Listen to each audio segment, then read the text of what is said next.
Hello, hello, hello. Welcome to News You Can Use, a Pennsylvania Stands Up podcast about Pennsylvania, people, power, and politics.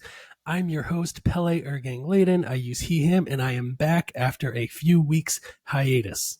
Glad to be back with all the P's. We're here. We're ready.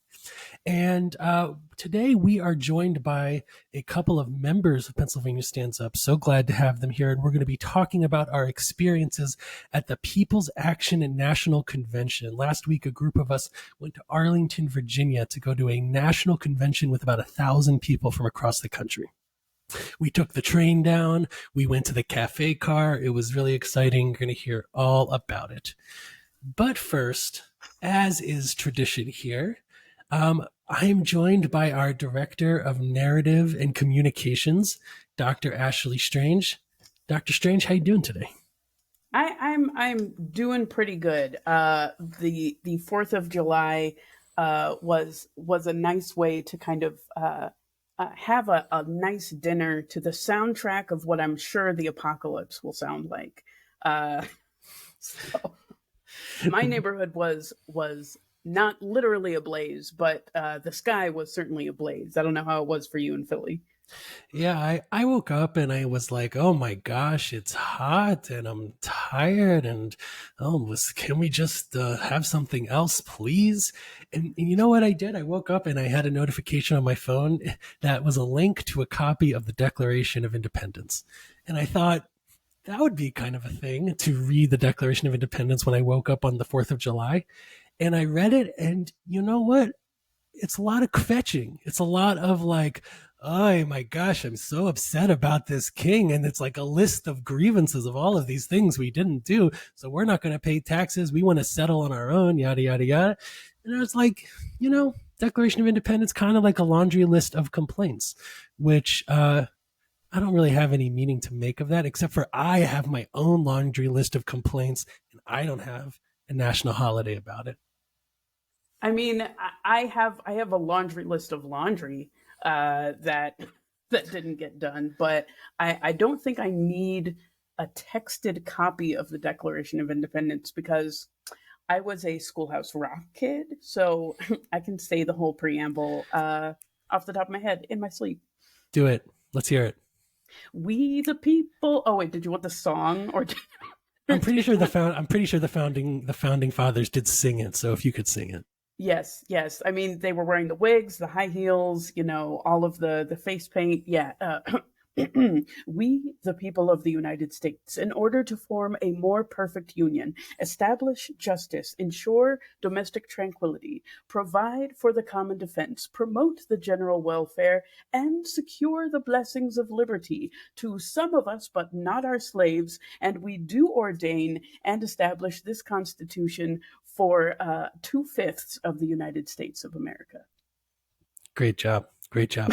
Not only was that written and read without air conditioning, but as you said, probably about 80 to 90% of the people in that room who were calling for equality for all people owned other people, owned slaves. So those fools.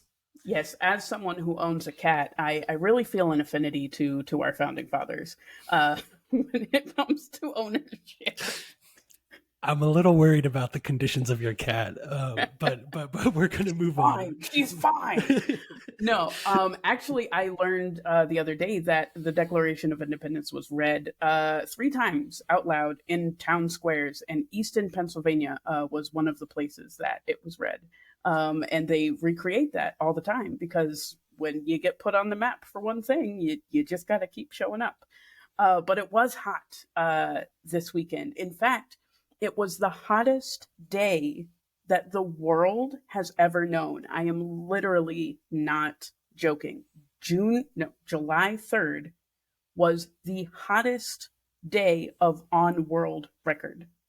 Hot girl summer. I mean, it is like too hot. Like I am uncomfortable. Yes, we are too hot to handle. Don't touch me. Hands off. Yeah, it's hot. I'm not gonna lie. It's a little uncomfortable. And I mean that there are things that can be done, like mayors can make swimming pools open and available, like outdoor pools.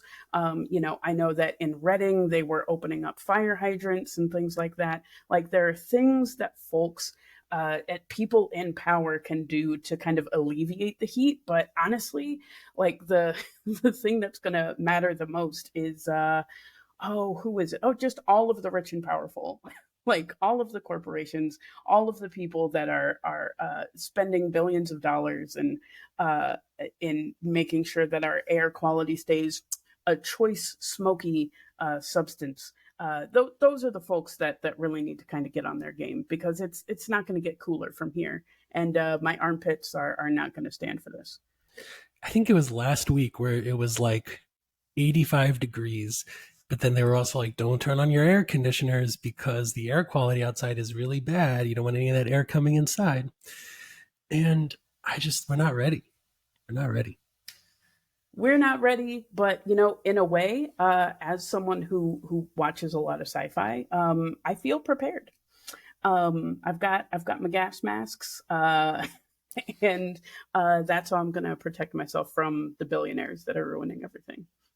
I bought this headband that you can fill up with ice cubes, and it has like a place to hold them. So I'm good for like the first 10 minutes. After that, having never seen you without that hat on, and for people listening and not watching, it is, what do you call that thing?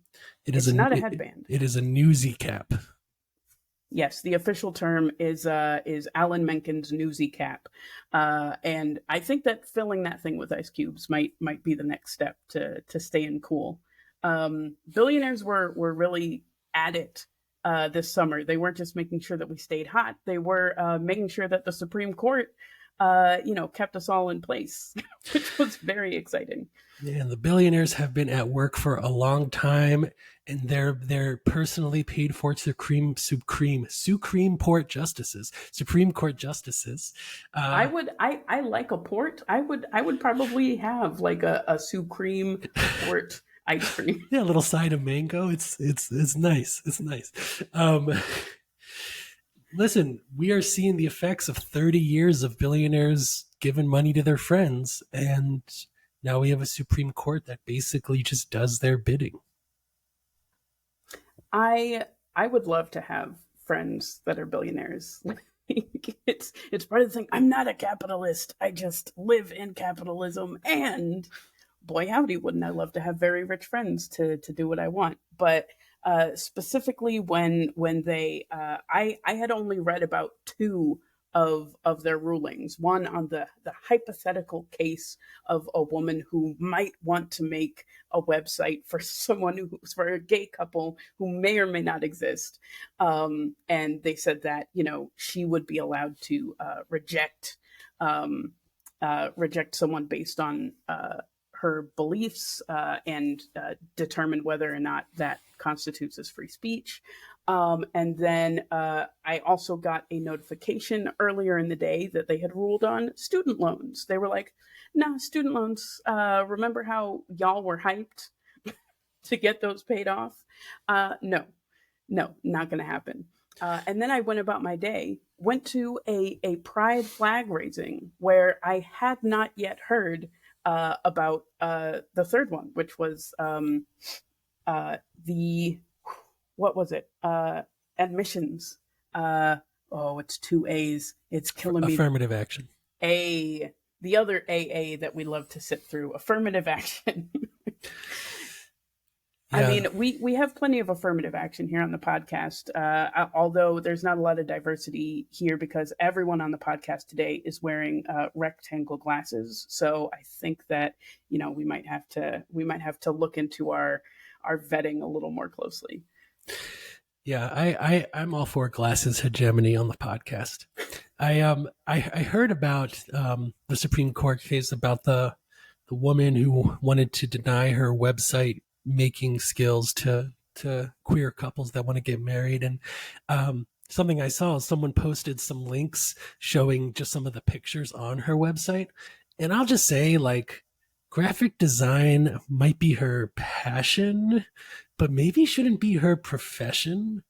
because those were some really ugly wedding websites. Like really, really ugly. Like I could probably make something better using Microsoft Paint on Windows 95.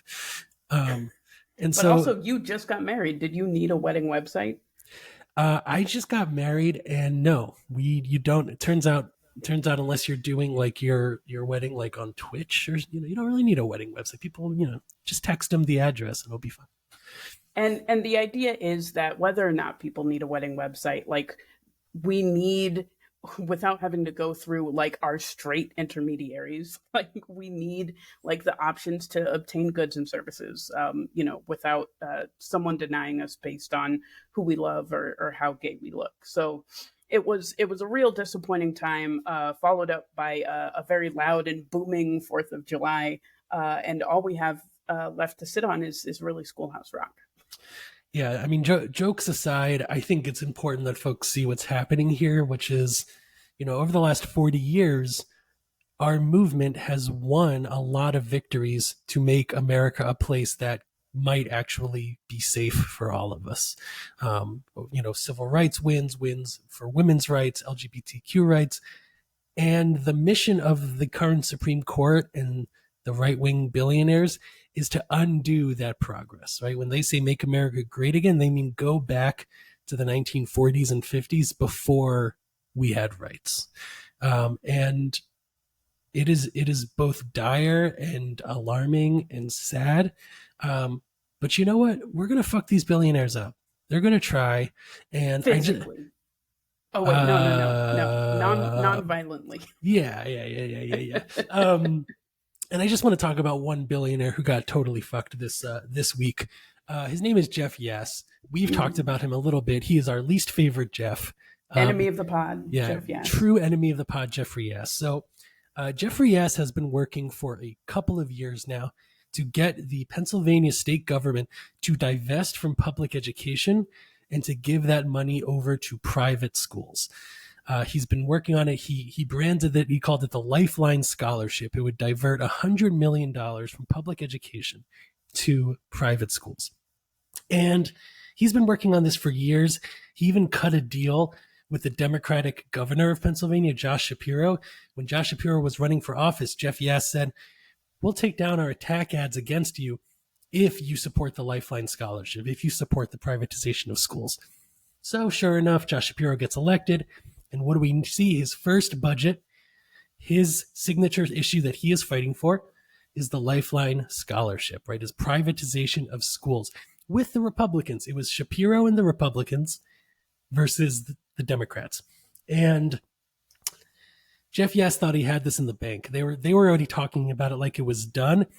And because of the organizing of our movement, people making phone calls, having rallies, and the organizing inside of reps like Elizabeth Fiedler, Rick Krajewski, and other members of the Progressive Caucus, they actually just blocked that bill.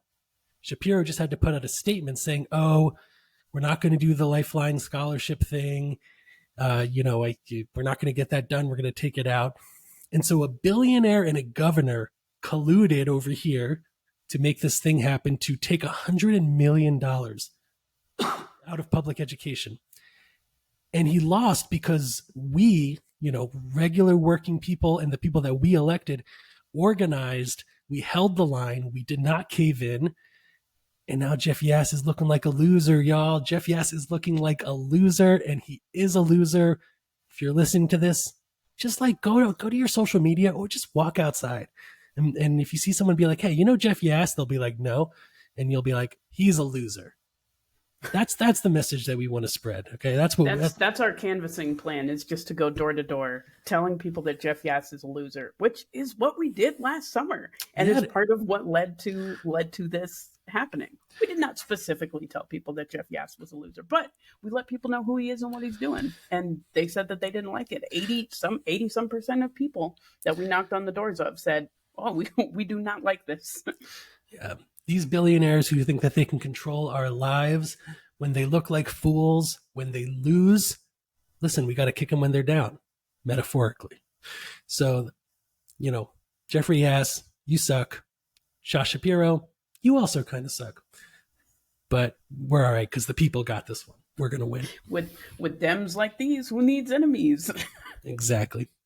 All right, Ash. Well, as always, it's been a pleasure. I really missed you being out for the last few weeks, and I appreciate you holding it down. Your episodes were really awesome. Folks haven't heard, you should go back and listen to the last 2 episodes. A lot of talk about orca whale organizing, among other things. So thank you, Ash, for your support. It was a crime that we did not say orcanizing, Oh, as I believe was the feedback we got on that last episode. yeah. Next time. All right, so goodbye, Dr. Strange. Always a pleasure. Moving on to our next part of the show. So, as I said at the top, we are joined by some members of Pennsylvania Stands Up today. And I'm so happy to have you here. We have Dom from NEPA Stands Up, and we have Matt Lowe from Lehigh Valley Stands Up. Dom is a local leader on the NEPA comms team, and Matt is a local leader on the electoral team. So I'm going to just ask each of you. Matt, how you doing today? Where are you calling in from? I'm doing great. I'm just calling out here from Allentown, Pennsylvania, and just in my basement right now. That's where the router is. Just got that connection going. That's right. Awesome. What about you, Dom? Where are you calling in from? How you doing today? Not bad. I'm calling in from the good old Electric City, Scranton, PA. Hoping to be a little bit more electrified with, some trains. Yes, let's get it.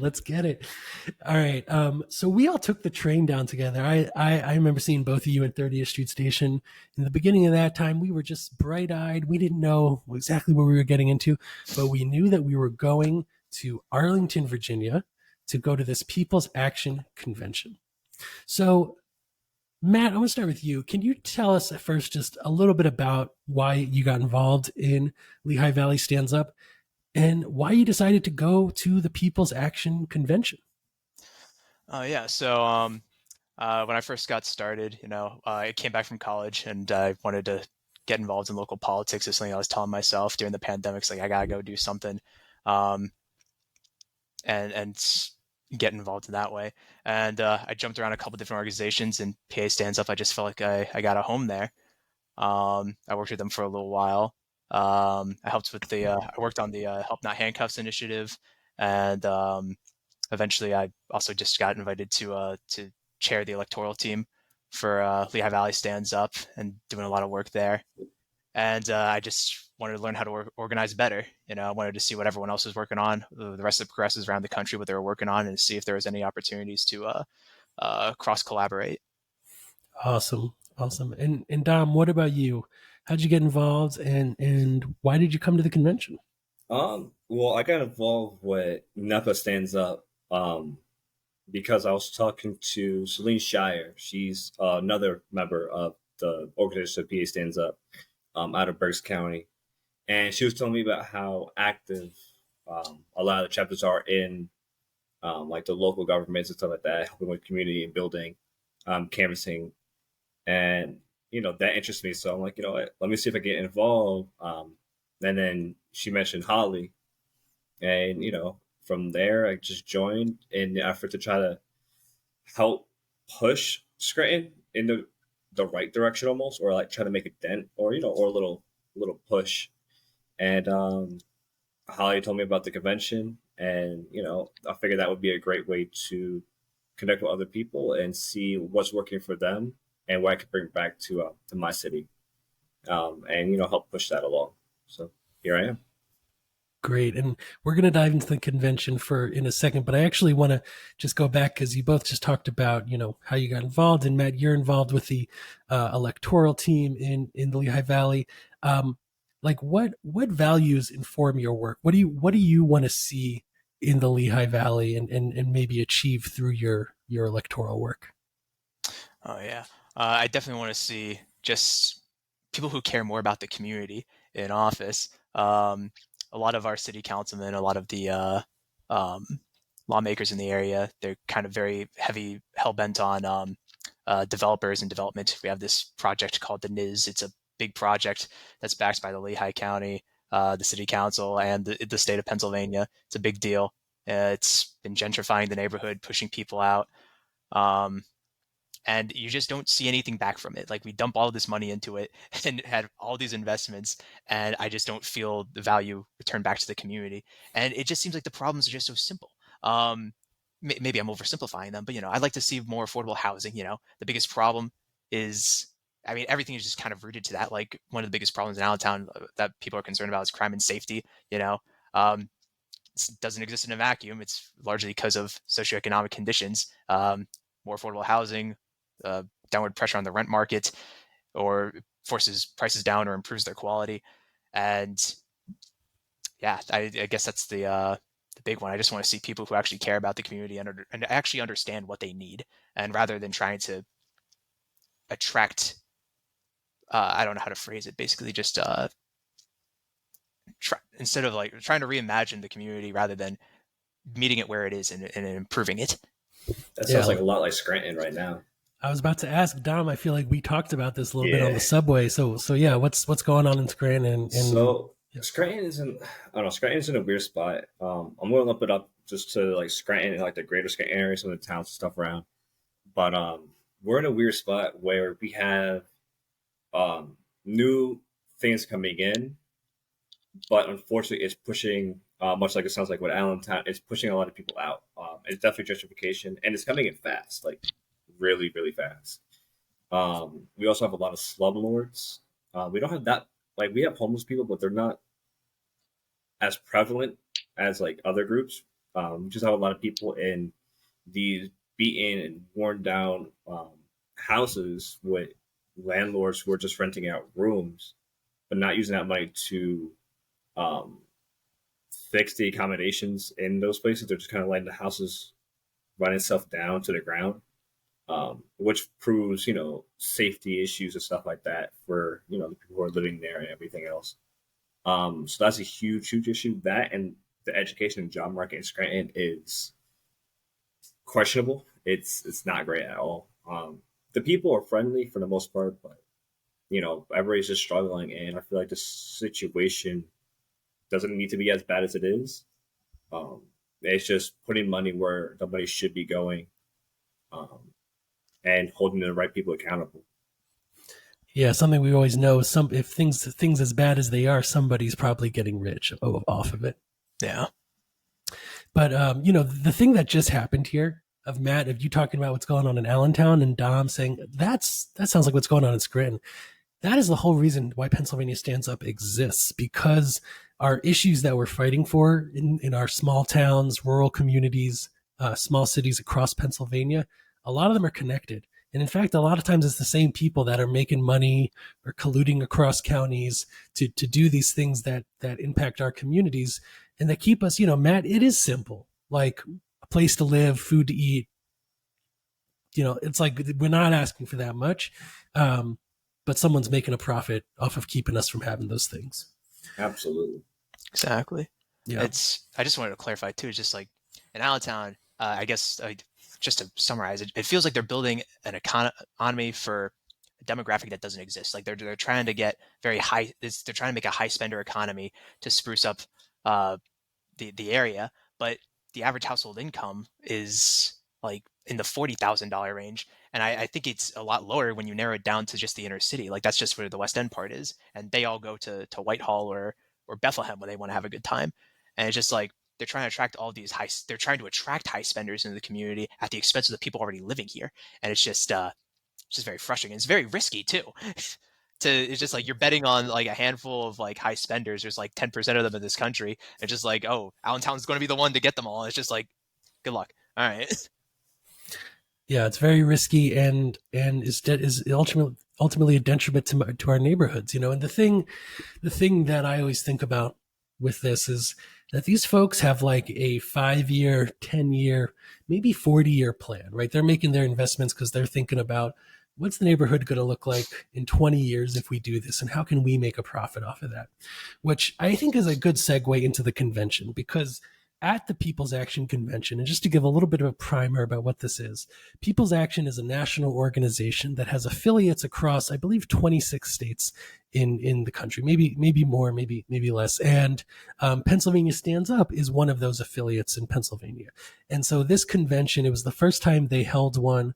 since 2018. Something happened in 2020 that kind of changed things for a little bit, but 2023, bringing it back. We had this convention, and over 1,000 people came from all across the country to this convention. We were there. There were people from Minnesota. There were people from North Carolina. There were people from Kentucky, from Michigan, really all over the country. And we were coming together to talk about this thing that People's Action has been calling the power plan, right? And it's the idea that we need a long-term agenda for our movement, right? The other side, our opponents, the billionaires and their friends, have been enacting a 40, 50, 60-year plan that they started back in the 1970s, right? In response to the winds of the civil rights movement, the women's rights movement, et cetera. They started this plan to undo all of these things. And it was a 40, 50-year plan that we are seeing come to fruition right now with the Supreme Court and the Republican Party and what has happened with it, and the corporate Democrats and what has happened to them. And so, People's Action brought people together to proclaim together that we have our own 40-year long-term agenda, and we have a 10-year plan to start to get us there, right? Really pushing people to think about the long view, not just the next election, not just, what's coming right around the corner, but what do we want to win long term, which I know for me is always a big challenge. And it was really inspiring to be at this convention with all these people thinking about this big idea of not just what's happening next year, but what's happening in 10 years. So I want to ask each of you, and Dom, we'll start with you. Yeah. What were your overall impressions of the convention? And how did it feel to be with all of these people from across the country? I'll be honest. In the very beginning, I was cautious and nervous because I wasn't sure what the feel, what the vibes were going to be for the convention. When we went to, I think it was the first plenary. Yeah, I think it was the first plenary. When they were talking about their ideas and how they want to enact everything, and riling everybody up and getting them excited to take these lessons and start learning when we broke up into sessions. It was inspiring, I think would be the right word to use. A lot of people seem to be struggling, like what Matt and I between Scranton and Allentown, with the same issues, but those issues went beyond that. They went all the way down to, I think we had people from North and South Carolina, Virginia, California, New York, Jersey. And a lot of them were dealing with the same issues, where it is elected officials who will sometimes run on ideas that will support people and then turn around and just do something completely different, just to make profits, on both sides of the political spectrum, Republicans and Democrats. But seeing how of a collective we actually are, we might be in different parts of the United States, but we're all sharing a similar experience. So I feel like we're all fighting for the same thing, and that's just, fair and just treatment for the majority of Americans, and not just that 1%. So I thought that was very inspiring, and I'm just kind of happy to leave there with a different mindset almost. Awesome. I'm going to ask you about that mindset in a little bit, but Matt, what about you? Overall impressions, and how did it feel to be with 1,000 people from across the country? It was great. It was like very refreshing and inspiring, really, because it's just I'm involved with Democratic Party, and just to see the interest that I care about, like material gains for the working class and the people, it just doesn't necessarily align with the rest of the party. And I've gone to the conventions that they host too, and it's just it's nothing like this. It was just you actually learned something here. You actually got to meet people who are like-minded with you. I let my guard down the second I got there. There was I forget who his name, but I had a great conversation with someone about what they were doing in Minnesota, and it's just very inspiring to see that there's other people working on this. You just feel like a minority, alone working on these what do you say, progressive policies.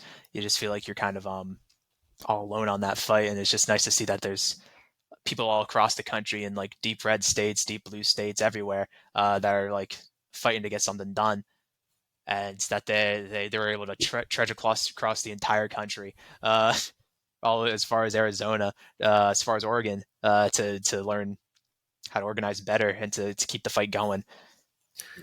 Yeah, the energy in that room it's hard to describe it.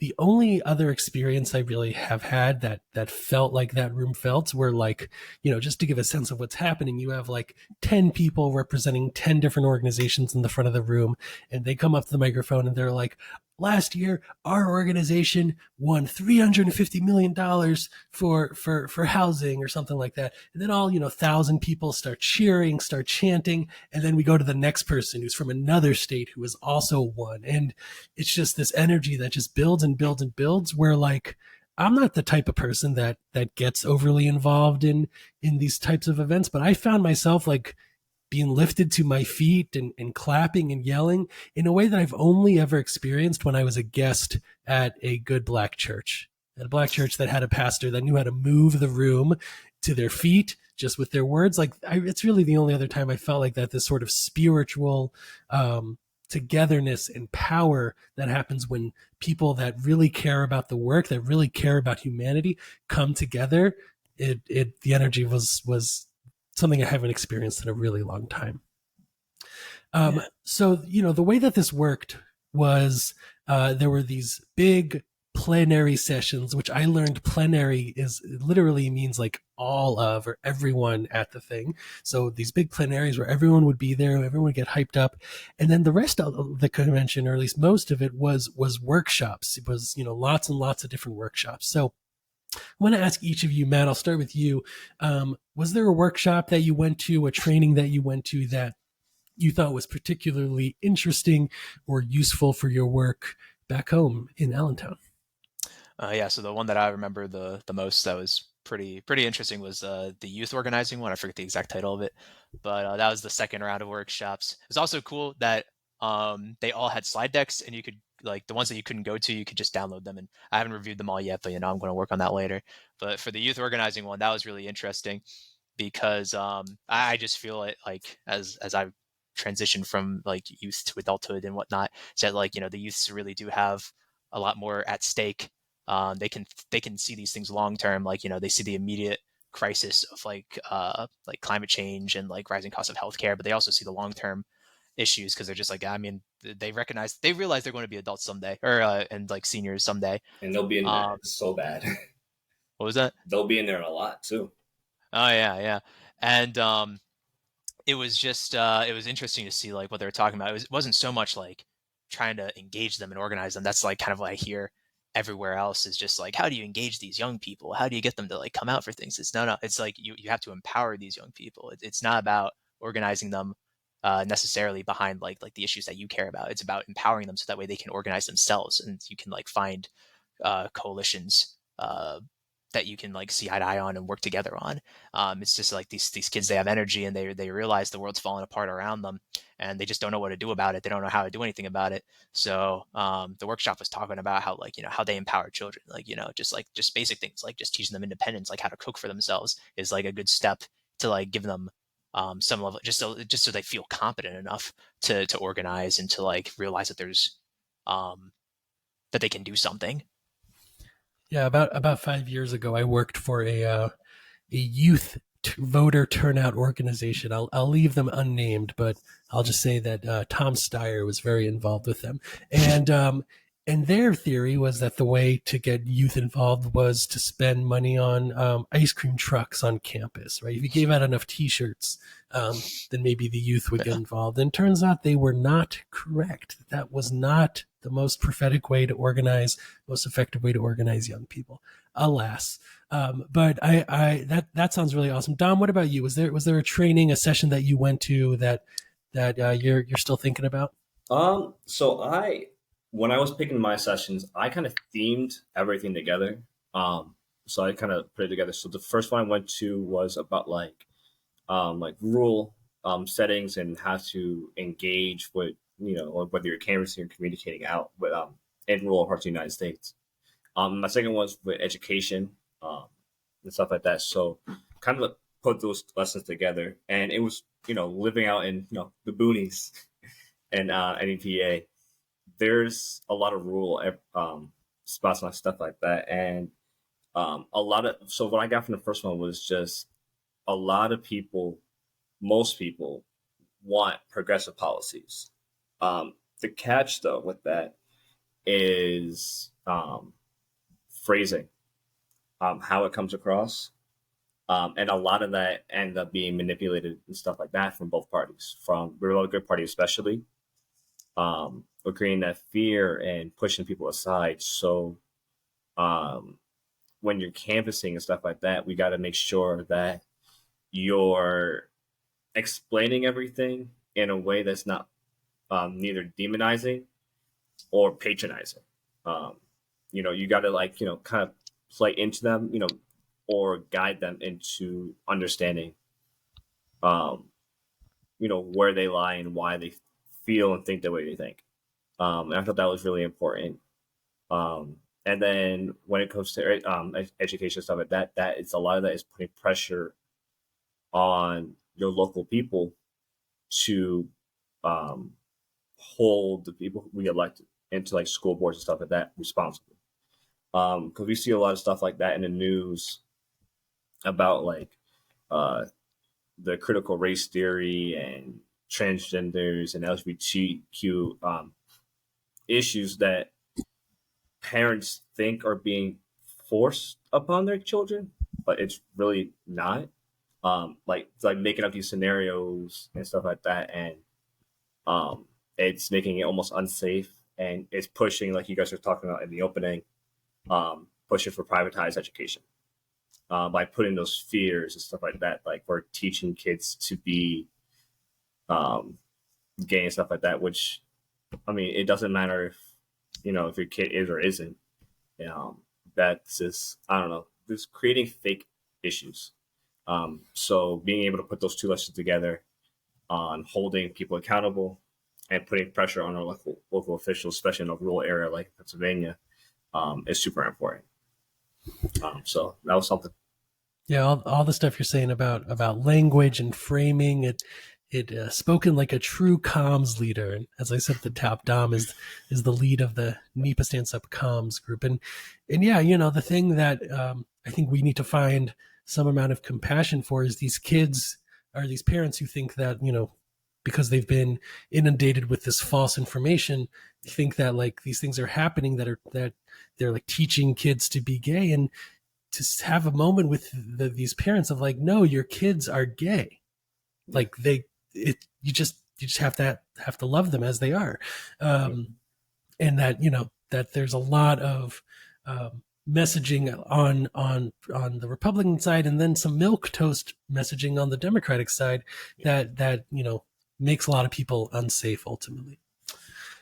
So we had all of these trainings, and then on the last day of the convention, we took action, right? We did a direct action in DC, and then we went and we lobbied our legislators. And I know that both of you met with the offices of Senator John Fetterman and Bob Casey. And Dom, I'm gonna let you start because you seem ready. Yeah, that was. tell us about that. Tell us about that day and about those lobby meetings with Casey and Fetterman. I'm not gonna lie, I love the convention portion, the hotel and stuff like that, but I think lobbying was probably my favorite part personally, because it was like in your face, like let's go. We went into their offices and stuff and we actually had like open dialogue, and I like that so much. It was cool because you can't really hide and you can't really ignore someone who's in your face. You know what I mean? Like you could try, but we went in like, I think it was like 14 of us went in there deep, and we just roundtable discussion, and it was very well organized. And I liked it a lot, and I think we made progress. Talking to Senator Casey's, I can't remember what her name was, but she was in charge. Like I think it was that housing and development. I believe, Matt, you could Just double checking on that one. I believe her name was Jennifer. I forget her last name. I can't remember. But yeah, she's like chief of housing policy or something to that title. Something like that. And she gave us a lot of insight on, what their thinking is and like what they're doing and stuff like that. And knowing that between Senator Casey and Senator Fetterman, that they're actually having dialogue with each other and actually talking about a plan of action and stuff like that was reassuring. But it's also our responsibility to ensure that we're following up with our senators and representatives, both local and federally, that they're actually enacting and making progress on these fronts. So going there to make sure that they're holding accountable was really nice, because at the end of the day, they work for us.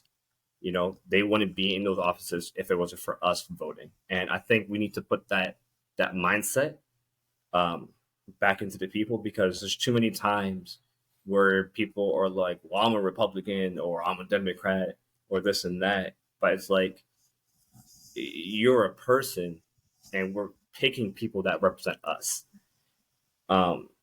So we need to put that power back in our hands and show the people that this is the power that we actually have, and that these officials are to be held accountable by the people of the United States and what the counties and stuff like that. So going up there and talking to these staffers and stuff like that was refreshing. It was great. And I really do wish that most people would be willing to go up to their mayors or their local representatives and stuff like that and actually have that dialogue,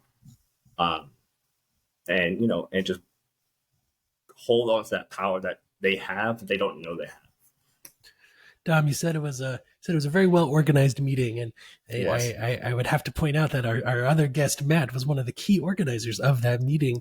Yes, and he Matt, was. Matt, I want to ask you, from your perspective as the person who had a vision for what these meetings would look like, how did they go, and how are you feeling about our two Democratic senators after those meetings?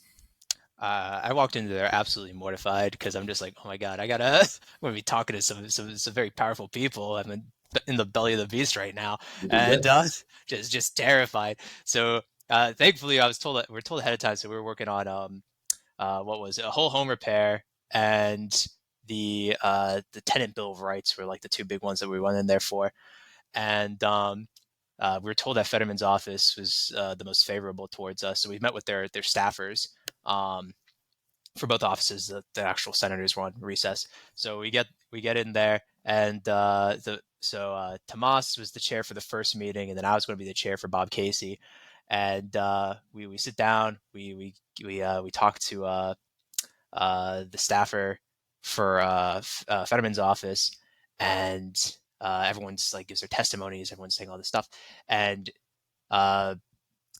we got a little bit of, I was a little nervous because we got just a little bit of pushback. It was basically just it wasn't like real pushback, just like, oh, so I'm not the staffer that's working on housing policy, so I can't speak about it too much, but it's definitely something in the pipeline that we're working on. The biggest concern is like how we're going to promote this into the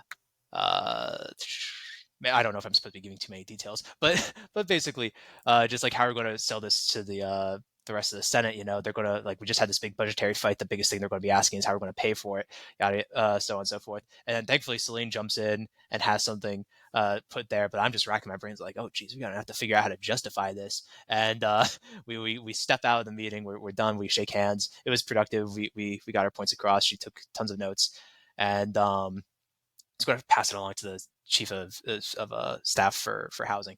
And I pull Maria aside and everyone else there, just like, oh, so should we just like figure out something to say about like how we're going to justify, like how we're going to pay for this or whatever. Like it was nice because we had like a brief respite to coordinate and rediscuss like certain points, like what went well in the Fetterman meeting, what we need to do better for when we talked about Casey's office, and got some stuff prepped.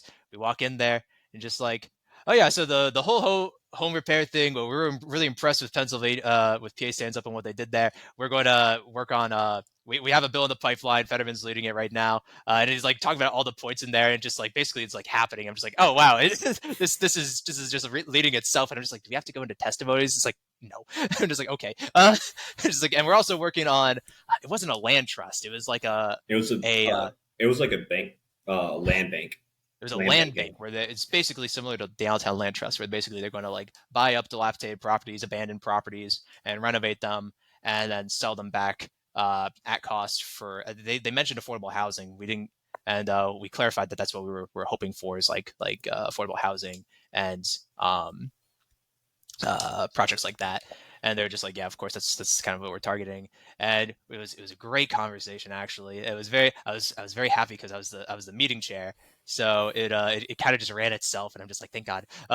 Just like I don't know how I'm going to lead this thing. I didn't think after Tomas's lead on the other one where there was slightly more pushback. I'm like, oh my God, how am I going to fight Bob Casey's office on this one? It's like, oh no, yes, this is happening inevitably. And it's like, oh great, and it was really funny because we're having this great conversation, and Dom was the timekeeper, and like I just keep looking at his phone, like seeing the time. It's like I was told we have to be out by like I think it was 3:15. Because we have to make our train. We have to be out by 3:15 on the dot. 3:15 on the dot. It's like, Matt, remember, like we don't have all the time in the world to do this. We have to leave at 3:15. It's like we have to make sure that there's time for a picture too. Like we have to be ready. Blah blah whatever. And then like last 3 minutes of the meeting, someone just like, so there were two staffers. So it was Jennifer and I think Ben was the other guy's name. And it's like, so you're chief of staff on like trade policy, right? Like, can we talk about it? And I was like, oh my God, we have 3 minutes. What are you doing here? It's just, but thankfully we had a great conversation there.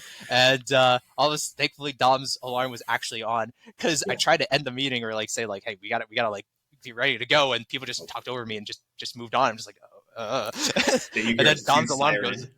Yeah, I hear the siren. I'm just like, thank God. Okay, we have to go. We have to get ready. I like hustled everyone to get a picture, and then we leave. And then we find out that there's a train station like in the middle of the other train station, so we didn't even have to like travel like 20 minutes that we were expected. It took us like 5 minutes to get there. I was like, oh God. So now I'm the bad guy that was like rushing us out of there. But oh come on, it sounds like you led a successful meeting, and just how cool, we were coming in after having passed the first in the nation whole home repairs legislation in Pennsylvania, and then come to meet with our two senators, and then to be like, yeah, we're going to take this thing federal is really awesome. And but Matt, huge kudos for organizing, leading those meetings. I could hear how nervous you were, but it seems like they went really well. So congratulations.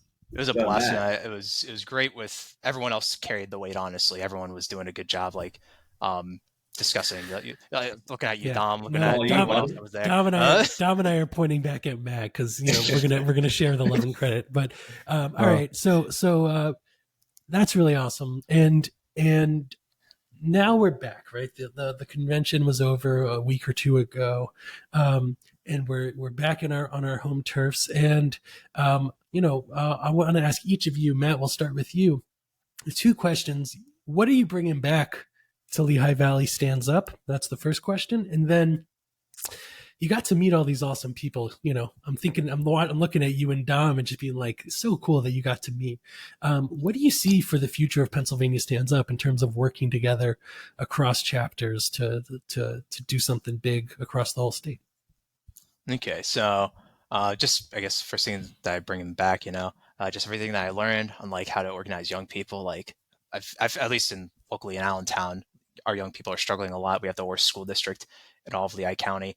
So I'd like to figure out how to reach out to them, teach them how to organize, teach them how to stand on their own 2 feet, and give them the confidence they need to organize in general in their community for better conditions in their lives. Also, I'll have to review all the other notes that I took, but there was other ones on like how to base build, and also just what was it? It was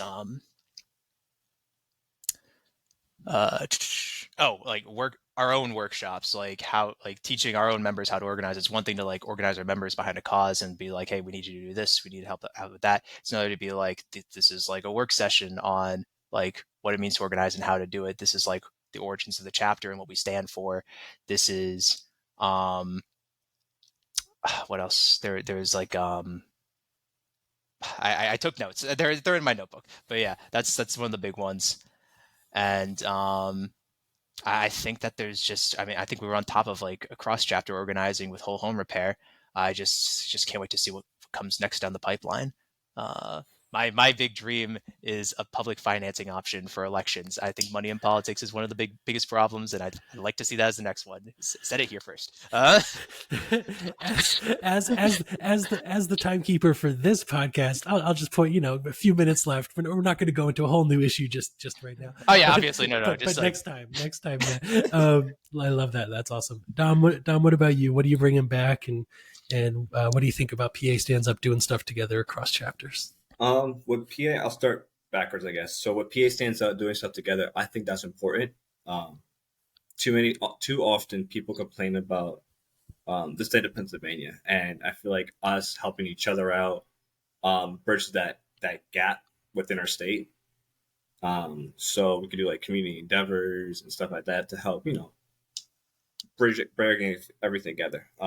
With that said, with community involvement and stuff like that, Scranton always claims to be a very boring place to live. I think when NEPA Stands Up in particular, we can engage the community a lot better. My job that I work at currently, I'm not gonna disclose too much of my job itself. They pride us in doing community service and charitable events. So with everything I learned from the convention, I plan on using that as well as NEPA Stands Up to help foster more of a community. Because after going to like other countries and stuff like that and seeing how well the communities, engage and stuff like that, I feel like that's something we should bring back. Is that sense of belonging, that sense of community and pride for where you live. Almost like the pride that everybody shared at People's Action with all their accomplishments and their organizations and stuff like that. So I feel like we need that for Scranton in particular. And I think myself as the comms director will have the platform to really push for a lot of that stuff. And we're not talking anything like super crazy. It could be like a cookout one day, or it could be an art show, something to kind of like bring people out of their houses and, get people to actually interact with each other. And then who knows, maybe in like 15, 20 years, maybe I could go be that mayor for Scranton. Oh, snap. You heard it here first.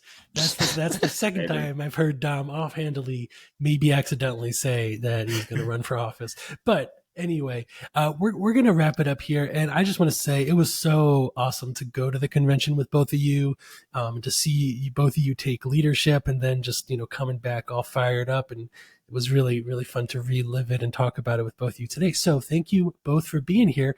And I'll see you when I come visit because, I got to say, Scranton and Allentown, they're my top 4 favorite places in Pennsylvania to visit. So we got a lot of bars.